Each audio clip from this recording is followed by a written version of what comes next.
তো আল্লাহ বললেন আফালা ইয়ানজুরুনা ইলাল ইবিলি কাইফা খুলিকাত, উটকে কিভাবে আমি তৈরি করলাম এটা একটু দেখতে পারে না ওরা? আরে উটের দিকে তাকালেই তো ওরা উটের মালিক আমি আল্লাহরে খুঁজে পাবে। উটের কথা আল্লাহ কেন বললেন? উট হচ্ছে এমন আজীব একটা প্রাণী যেটা প্রাণী বিজ্ঞানীদেরকে হয়রান করে দিয়েছে। আল্লাহু আকবার, আপনি অবাক হবেন উটের যে ফিচার আল্লাহ তাআলা দিয়েছেন। মক্কার লোকেরা উটের গোশত খাইতো, উটের দুধ খাইতো, উটের চামড়া দিয়ে দ্য ফাইনেস্ট লেদার তারা বানাতো, উটের উপর মাল নিয়ে বোঝাই করে এক প্রান্ত থেকে আরেক প্রান্তে পাড়ি দিত, নিজেরা উটের উপর রাইডিং করত। এবং উট হচ্ছে এমন প্রাণী যেটা একসাথে 1 মাস না খেয়ে বেঁচে থাকতে পারে।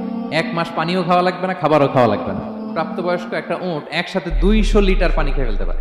এবং উটের পেটের ভিতরে একটা স্পেশাল ওয়াটার চেম্বার আছে, ওই চেম্বারে রেখে দেয়, যখন লাগবে ওইখান থেকে নিয়ে নিয়ে বেঁচে থাকে।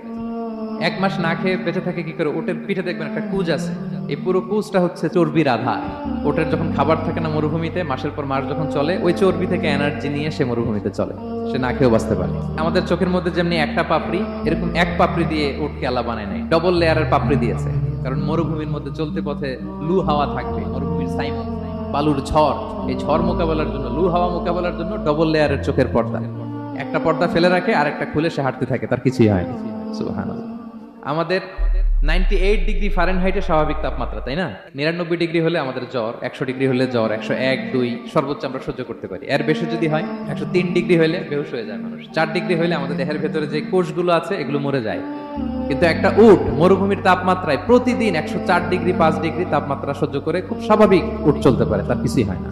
এবং মরুভূমির মধ্যে যে ক্যাকটাস আছে, গুলমলতা, বড় বড় কাঁটা জাতীয় গাছ, যেই কাঁটা পৃথিবীর কোনো প্রাণী খেতে পারবে না, কিন্তু একটা উট অনায়াসে খেয়ে ফেলতে পারে।